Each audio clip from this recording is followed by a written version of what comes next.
नमस्कार, स्वागत है आपका हॉर्नबिल टीवी में और मैं हूं आपके साथ शिखा सकलानी। बुलेटिन की शुरुआत करते हैं खबरों के साथ।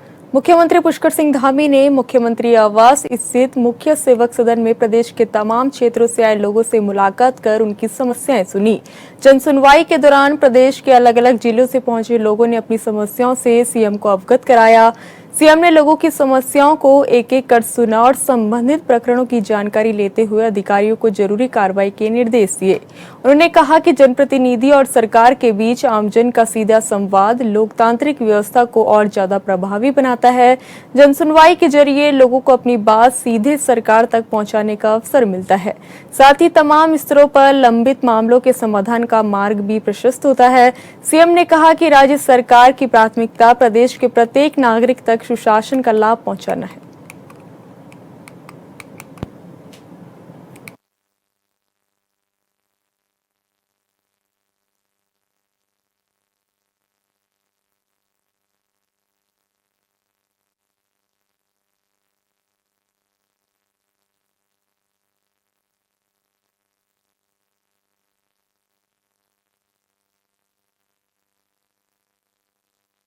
हुए सरकार पर विकास कार्यों में अनियमितता के आरोप लगाए। मसूरी में पत्रकार वार्ता में कांग्रेस नेताओं ने कहा कि पेयजल, सीवरेज, सड़क और आपदा के बाद हुए निर्माण कार्यों में करोड़ों रुपए खर्च किए गए, लेकिन लोगों को अपेक्षित सुविधाएं नहीं मिल पा रही। कांग्रेस नेताओं ने गणेश जोशी से जुड़े आय से अधिक संपत्ति के मामले में 3 सितंबर को होने वाली न्यायालय की पेशी का हवाला देते हुए नैतिक आधार पर इस्तीफे देने की मांग की है। साथ ही योजनाओं में खर्च धनराशि, टेंडर प्रक्रिया और निर्माण कार्यों की गुणवत्ता की निष्पक्ष जांच कराने की मांग उठाई। विधानसभा की बात करता हूँ मैं, जब अभी तो सरकार उनकी है, केंद्र में सरकार उनकी है, यहाँ भी सरकार उनकी है, तो अभी तो बचे रहेंगे। तो मैं तो यही मुख्यमंत्री से अपील करूंगा कि आप गणेश जोशी से इस्तीफा लेके उनकी जांच कराएं आय से अधिक संपत्ति में।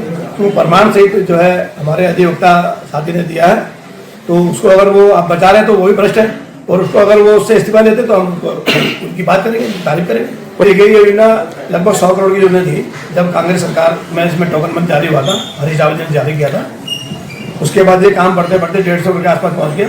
तो ये अभी कोई मतलब नया चमत्कार तो हुआ नहीं।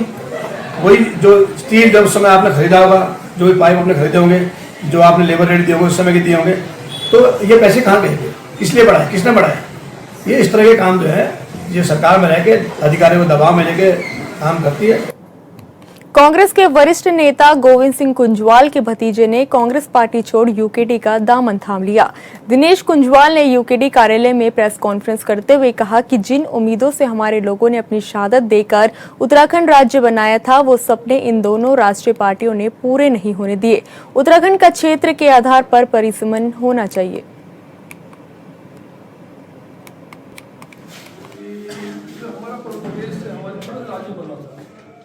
आज हम पूरा उत्तराखंड जो है नए विकल्प की तलाश में है, जो इस राज्य की स्थायी राजधानी के मुद्दे को हल कर सके, जो इस राज्य के मूल निवास प्रमाण पत्र के मुद्दे को हल कर सके, जो इस राज्य के धारा 371 के तहत जो लाभ मूल निवासियों को मिल सकते हैं उसकी दिशा में प्रयास कर सके।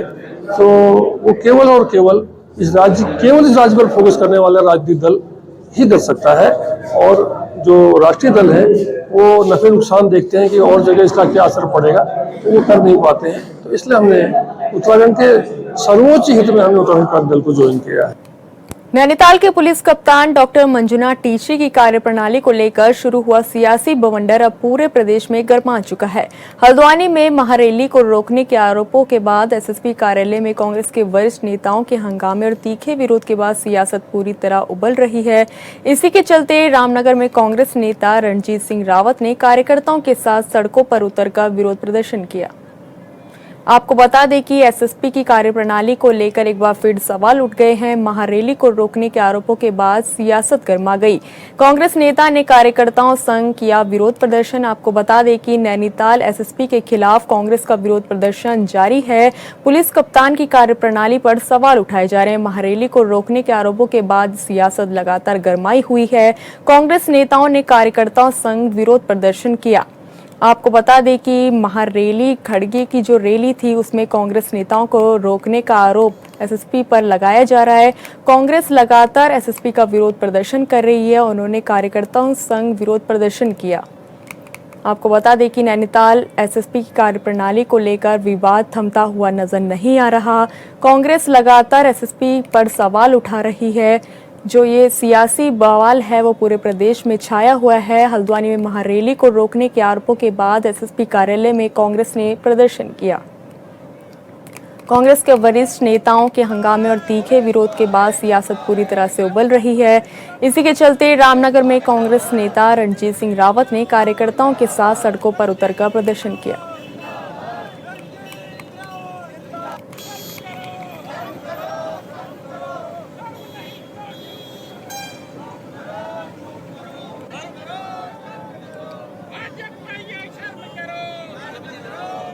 इस खबर पर ज्यादा जानकारी के लिए संवाददाता सलीम अहमद साहिल हमारे साथ जुड़ चुके हैं। सलीम, नैनीताल एसएसपी की कार्यप्रणाली को लेकर लगातार सवाल उठाए जा रहे हैं। कांग्रेस द्वारा महारैली को रोकने के आरोप एसएसपी पर लगाए जा रहे हैं। ऐसे पे क्या कुछ ये पूरा मामला है?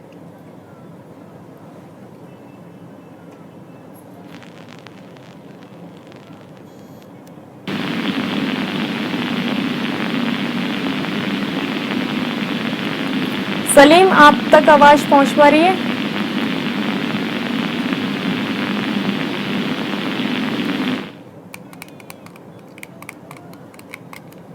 चमोली की नीति घाटी में अतिवृष्टि के बाद तमक नाला उफान पर आने से वैली ब्रिज बह गया था, जिससे वाहनों की आवाजाही बाधित है। लेकिन मार्ग को जल्द बहाल करने के लिए प्रशासन और संबंधित विभागों की टीम तमक नाले में ह्यूम पाइप डालकर अस्थायी मोटर मार्ग तैयार करने में जुटी है। मौके पर मशीनरी और आवश्यक संसाधन उपलब्ध कराए जा रहे हैं। प्रशासन स्थिति पर लगातार निगरानी रखते हुए सुरक्षा मानकों के साथ मार्ग बहाली का कार्य कर रहा है। इसके साथ ही लोगों और वाहन चालकों से कार्य पूरा होने तक प्रभावित क्षेत्र में अनावश्यक आवाजाही से बचने की अपील की गई है। आपको बता दें कि सोमवार शाम को चमोली के नीति घाटी में भारी बारिश का कहर देखने को मिला, जहां तमक नाला उफान पर आने से एक वैली ब्रिज बह गया था, जिससे वाहनों की आवाजाही लगातार बाधित है। लेकिन मार्ग को जल्द बहाल करने के लिए प्रशासन और संबंधित विभागों की टीम तमक नाले में ह्यूम पाइप डालकर अस्थायी मोटर मार्ग तैयार करने में जुटी है। वहीं मौके पर मशीनरी और आवश्यक संसाधन उपलब्ध कराए जा रहे हैं। प्रशासन स्थिति पर लगातार निगरानी रखे हुए है और सुरक्षा मानकों के साथ मार्ग बहाली का कार्य कर रहा है। आपको बता दें कि नीति घाटी में जो वैली ब्रिज था, तमक नाला उफान पर आने से ये वैली ब्रिज क्षतिग्रस्त हो गया है। मौके पर पूरी मशीनरी और आवश्यक संसाधन उपलब्ध कराए गए हैं। जिला प्रशासन की टीम लगातार राहत बचाव कार्य में जुटी हुई है। मार्ग को जल्द बहाल करने के लिए प्रशासन की टीम जुटी हुई है।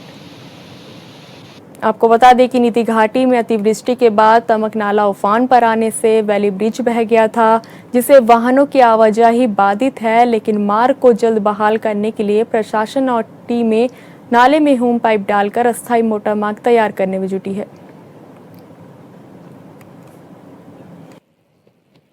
आवश्यक संसाधन उपलब्ध कराए गए हैं।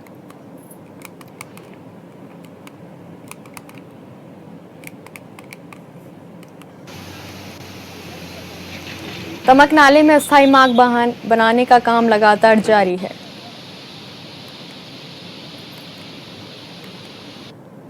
धर्मनगरी हरिद्वार में महाशिवरात्रि पर शिवालयों में आस्था का सैलाब उमड़ रहा है। इसी क्रम में जिलाधिकारी मयूर दीक्षित और वरिष्ठ पुलिस अधीक्षक नवनीत सिंह भुल्लर कनखल स्थित पौराणिक दक्षेश्वर महादेव मंदिर पहुंचे, जहां दोनों अधिकारियों ने भगवान भोलेनाथ का जलाभिषेक कर पूजा अर्चना की और प्रदेशवासियों की सुख समृद्धि की कामना की। इस दौरान कांवड़ मेले के सफल और सकुशल संपन्न कराने को लेकर भी प्रशासनिक तैयारियों और चुनौतियों की चर्चा हुई। जिलाधिकारी मयूर दीक्षित ने कहा कि इस बार कांवड़ मेले में 4 करोड़ 40 लाख से ज्यादा शिव भक्त हरिद्वार पहुंचे और गंगा जल लेकर अपने अपने गंतव्य की ओर रवाना हुए। उन्होंने कहा कि इतने बड़े जन समागम के बावजूद पुलिस और प्रशासन की बेहतर प्लानिंग से यात्रा को सुचारू बनाया गया। वहीं एसएसपी नवनीत सिंह भुल्लर ने कहा कि इस बार कांवड़ मेले के दौरान बारिश, भारी भीड़ और यातायात प्रबंधन जैसी कई बड़ी चुनौतियां सामने आई, लेकिन पुलिस बल ने लगातार ग्राउंड जीरो पर मुस्तैदी के साथ काम किया। देखिए, कांवड़ मेला प्रतिवर्ष का एक बड़ा आयोजन है और उत्तर भारत का सबसे बड़ा एक धार्मिक एक मेला होता है जिसमें कि करोड़ों की संख्या में बहुत ही कम समय में कांवड़िए श्रद्धालु हरिद्वार जनपद आते हैं। इस बार भी हमने देखा कि काफी संख्या में लोगों ने पिछले 20 से 25 दिनों में यहाँ पर आए हैं हरिद्वार में। जो नई रोड्स बनी है, नई घाट बनी है, उस पर जो कार्य हो रहे हैं उससे निश्चित तौर पे फायदा हुआ है। आने वाले कुंभ मेले में भी जो इंफ्रास्ट्रक्चर डेवलपमेंट होंगे उससे अगले साल के जो कांवड़ मेले हैं उसमें और सहयोग मिलेगा। भगवान भोलेनाथ और गंगा मैया की कृपा है और सकुशल संपन्न हुआ जो हमारा कांवड़ मेला है। और आज इनफैक्ट अभी तो लास्ट में चल ही रहा है और आसपास के जनपदों से काफी संख्या में बाइकर्स आज सुबह भी जनपद में आमद हुई है और बिल्कुल स्मूथलेस स्नान चल रहा है। जितने शिव भक्त आए हैं उन्होंने जल लेके अपने अपने गंतव्य को प्रस्थान किया है और इन पूरे ड्यूरेशन में कांवड़ मेले में कोई बड़ा ऐसा इंसिडेंट नहीं हुआ और बिना कोई लाठी के, बिना कोई पुश किए ऐसा कोई दुर्व्यवहार की शिकायत नहीं है पुलिस के। और जैसा कि ब्रीफिंग में पुलिस वालों को बताया गया था कि संयमित और अच्छा व्यवहार करना है और कांवड़ शिव भक्त जो कांवड़ लेके यहाँ पे आते हैं उनकी सेवा करना हमारे लिए सम्मान का विषय है। तो ये परवादून बार एसोसिएशन डोईवाला के चैम्बर निर्माण की दिशा में महत्वपूर्ण कदम उठाते हुए चैम्बर निर्माण कार्य का शिलान्यास किया गया। शिलान्यास समारोह के मुख्य अतिथि डोईवाला विधायक बृजभूषण गैरोला ने विधिवत पूजा अर्चना कर चैम्बर निर्माण का शिलान्यास किया। इस दौरान उन्होंने कहा कि अधिवक्ताओं को बेहतर सुविधाएं उपलब्ध कराने के लिए आवश्यक विकास कार्यों में सहयोग किया जाएगा। उसमें भी एसोसिएशन को बहुत बधाई शुभकामनाएं देता हूं और हमारे सम्मानित अध्यक्ष जी और हमारे महामंत्री जी और हमारे विनीत लोधी जी ये कई समय से लगातार हमारे पास और बार एसोसिएशन के सभी हमारे पदाधिकारी हमारे पास लगातार मांग कर रहे थे कि भाई हमें यहाँ पर एक चैम्बरों की आवश्यकता है और बार में यहाँ पर इस समय हमारे परवादून में जो हमारा डोईवाला में यहाँ पे बैठते हैं 70 से अधिक हमारे एडवोकेट यहाँ पर हो गए हैं और इनके लिए बैठने की स्थान नहीं था तो बहुत दिक्कतें होती थी और जब हमारे अधिवक्ता ही हमारे उनके पास स्थान नहीं होगा तो कैसे वो अपने केसों की पैरवी कर पाएंगे। तो ये मैंने जब हमारे पास ये आए थे तो मैंने उन्हें कहा कि आपको निश्चित तौर पर हम पैसा देंगे और आज ये हमने इसका पैसा रिलीज़ भी हो गया 10 लाख रुपया और ये अपना अब बहुत सुंदर चैम्बर बनाएंगे। आगे भी भविष्य में भी जब जब इनको आवश्यकता होगी परवादून बार एसोसिएशन को मेरे द्वारा जो भी सहयोग होगा मैं पूरा उसे करूंगा। निश्चित रूप से आज बहुत बड़ा दिन है क्योंकि कुछ साल पहले यहाँ पर जो तहसील का कार्य विकास ब्लॉक खंड में चल रहा था वो नवनिर्मित तहसील सोंग नदी पुल के तरफ स्थानांतरित हो गई थी और वहाँ पर कार्य करने के लिए अधिवक्ताओं को चैम्बर की आवश्यकता थी। लगभग 3 साल पहले अधिवक्ताओं ने अपना कुछ पैसा इकट्ठा करके वहाँ पर चैम्बर निर्माण की शुरुआत की थी, लेकिन वह धनराशि पर्याप्त न होने के कारण चैम्बर पूर्ण रूप से उसका कार्य संपन्न नहीं हो पाया था। हम लगातार विधायक जी से मांग कर रहे थे कि जो हमारा अधूरा चैम्बर का कार्य है उसको पूरा कराने के लिए विधायक निधि से सहयोग करने की कृपा करें। आज विधायक जी ने उस विधायक निधि में से 10 लाख रुपए की धनराशि स्वीकृत करके उन चैम्बरों का अधूरा कार्य को पूरा करने का शिलान्यास का कार्य। बीजेपी के प्रदेश अध्यक्ष महेंद्र भट्ट ने कहा कि हर घर तिरंगा अभियान के तहत प्रदेश भर में लगातार कार्यक्रम आयोजित किए जाएंगे।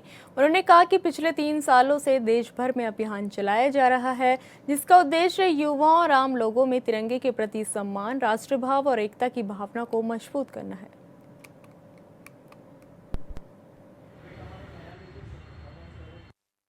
कि हर घर तिरंगा अभियान लगातार पिछले 3 वर्षों से हम लोग कर रहे हैं और पूरे देश के अंदर यह कार्यक्रम चल रहा है। प्रधानमंत्री मोदी जी ने तिरंगे के महत्व को, युवाओं को तिरंगे के प्रति उसका भाव और राष्ट्र प्रेम का भाव और समान एकता का जो भाव है वो तिरंगा पकड़ते खड़ा होता है। इसलिए प्रत्येक नागरिक अपने घर के ऊपर तिरंगा खड़ा करे। हर कार्यकर्ता तिरंगा युवा कार्यकर्ता तिरंगा यात्रा को लेकर और एक राष्ट्रभक्त भाव अपने अंदर जागृत करे। उस भाव के साथ ये कार्यक्रम चल रहे हैं। 15 तारीख तक ये कार्यक्रम चलेंगे। आज राजधानी में हमने तिरंगा यात्रा निकाली, कल और परसों जिला मुख्यालय में यात्रा निकलेगी, फिर हर मंडल इस पर यात्रा निकलेगी और प्रत्येक कार्यकर्ता 15 अगस्त को तक अपने घर के ऊपर तिरंगा लहराएगा। देहरादून में बीजेपी की प्रेस कॉन्फ्रेंस के दौरान कैबिनेट मंत्री सुबोध उनियाल ने कांग्रेस और राहुल गांधी पर जमकर निशाना साधा। झारखंड में युवाओं के आंदोलन से लेकर नीट परीक्षा और नकल कानून तक सुबोध उनियाल ने विपक्ष पर कई आरोप लगाए। मंत्री ने कहा कि राहुल गांधी झूठ बोलकर देश की जनता और युवाओं को गुमराह करने का काम कर रहे हैं। उन्होंने दावा किया कि कांग्रेस का छात्र हित और नौजवानों के मुद्दे से कोई लेना देना नहीं है। सुबोध उनियाल ने कहा कि सरकार हर मुद्दे पर चर्चा के लिए तैयार है, लेकिन राहुल गांधी चर्चा से भागते हैं।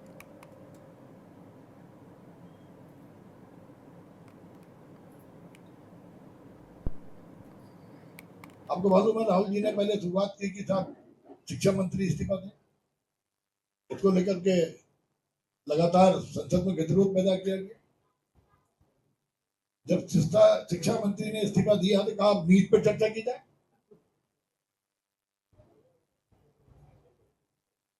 और जब चर्चा की बात आई तो राहुल गांधी भाग खड़े हुए।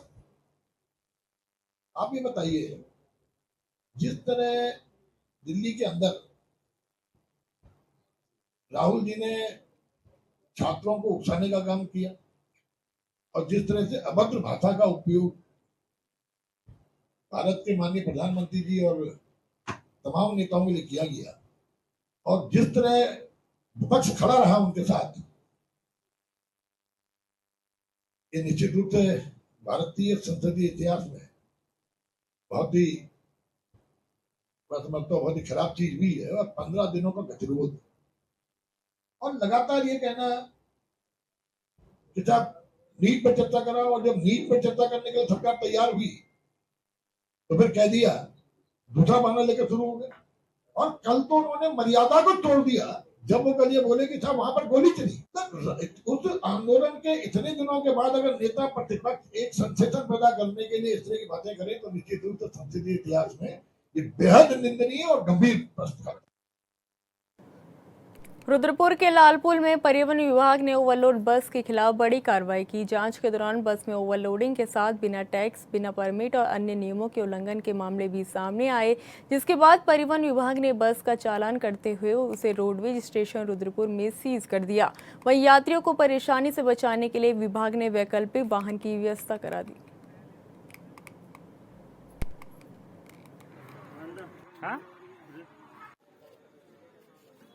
रुद्रपुर में यूके 06 BS सीरीज के फैंसी नंबरों की नीलामी से परिवहन विभाग को इस बार 16,01,000 रुपए का राजस्व प्राप्त हुआ। उप संभागीय परिवहन कार्यालय में हुई नीलामी में पसंदीदा वाहन नंबरों के लिए लोगों ने बढ़ चढ़कर बोली लगाई। नीलामी के लिए यूके 06 BS सीरीज के कुल 38 फैंसी नंबर उपलब्ध कराए गए थे।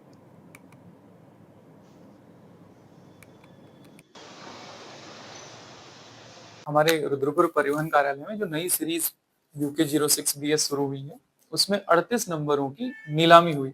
ये नीलामी कल शाम को संपन्न हुई है, जिसमें हमें सबसे अधिक जो राजस्व मिला है वो 0001 से मिला है। इसमें 5,51,000 की बोली लगी है। इसके अलावा दूसरे नंबर पर रहा हमारा 0003 जो 2,21,000 में गया है।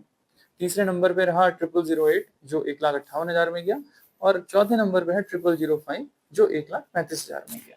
कुल मिलाकर के विभाग को इससे 16,01,000 की आय मिली है। अभी इन 38 में से 21 नंबरों की बोली लगी है। इस बार शेष नंबरों की बोली के लिए 16 तारीख से पुनः प्रक्रिया आरंभ की जाएगी। रुद्रपुर में स्कूटी को टक्कर मारने और मारपीट के मामले में पुलिस ने मुख्य आरोपी सन्नी चुक को गिरफ्तार किया है। पुलिस ने आरोपी को गंगापुर रोड से दबोचा।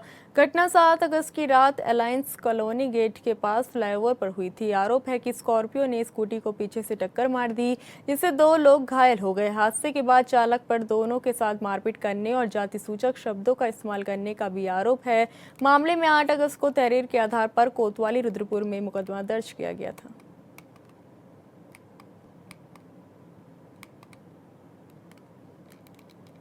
के द्वारा बताया जाता है कि उसके भाई अभिषेक का एक्सीडेंट हुआ है, जिसमें ही कुछ फॉर्मूला 1 ने स्कूटी के पीछे टक्कर मारी है और उसके साथ मारपीट करी है तथा जाति सूचक शब्दों का प्रयोग किया है। घटना की गंभीरता को देखते हुए सुशंकर थाना में अभियोग पंजीकृत किया जाता है। अभियोग पंजीकृत करने के उपरांत इसमें 3 गठित की जाती है। पुलिस के द्वारा त्वरित कार्रवाई करते हुए इसमें मुख्य अभियुक्त को तहरीर के आधार पर एवं आई विटनेस के आधार पर गिरफ्तार किया जाता है और इसको माननीय न्यायालय के समक्ष 11 तारीख को पेश किया जाएगा। तो अभियोग पंजीकृत किया गया है, उसमें वैधानिक कार्रवाई अमल में लाई जा रही है। रुद्रपुर में भाजपा के मंडल महामंत्री पारस चू की गिरफ्तारी की मांग को लेकर जमकर हंगामा हुआ। वाल्मीकि समाज के सैकड़ों लोग सड़क पर उतर आए और कोतवाली में घुसने को लेकर पुलिस और प्रदर्शनकारियों के बीच जमकर धक्का मुक्की हुई। पुलिस ने कांग्रेस प्रदेश सचिव मोहन खेड़ा, कांग्रेस पार्षद परवेज कुरैशी को हिरासत में ले लिया।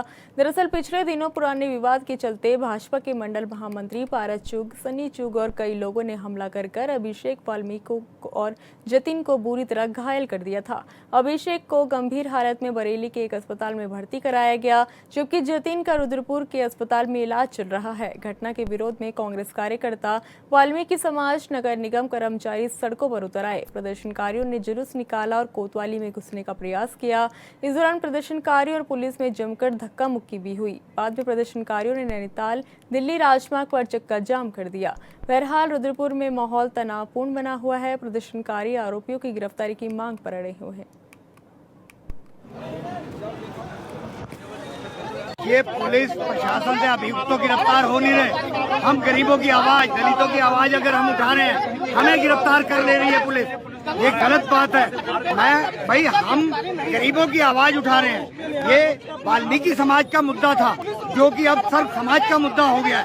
पूरा समाज यहाँ पर है, पूरी कांग्रेस पार्टी यहाँ पर है। भाजपा के गुंडों द्वारा एक वाल्मीकि समाज के बच्चे को बुरी तरह से मारा गया, जो कि अस्पताल में अभी जिंदगी और मौत की जंग लड़ रहा है।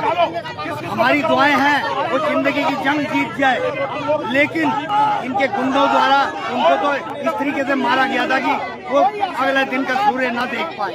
मैं ये कहना चाहूंगा, जो अभियुक्त हैं उन अभियुक्तों को मेयर अपनी गाड़ी में संरक्षित करके अपने साथ घुमा रहा है। कई सांस्कृतिक कार्यक्रमों में अपने साथ लेके जा रहे हैं उनको। मेयर अमीरों की आवाज बन रहा है, हम गरीबों की आवाज है, दलितों की आवाज है, दबे कुचले लोगों की आवाज है।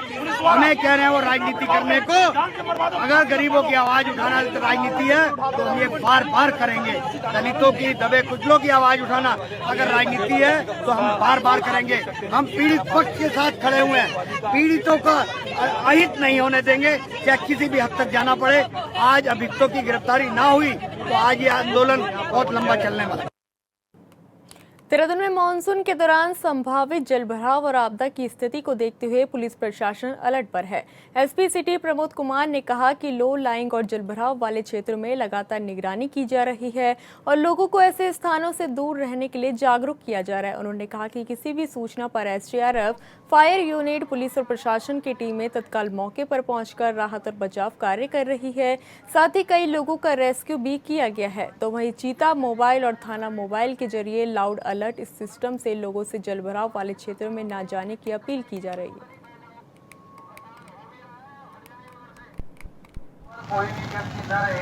हमारा मानसून सक्रिय हो चुका है और इसके संबंध में जो व्यापक तैयारी हैं वो पुलिस और प्रशासन के द्वारा ऑलरेडी कर ली गई हैं।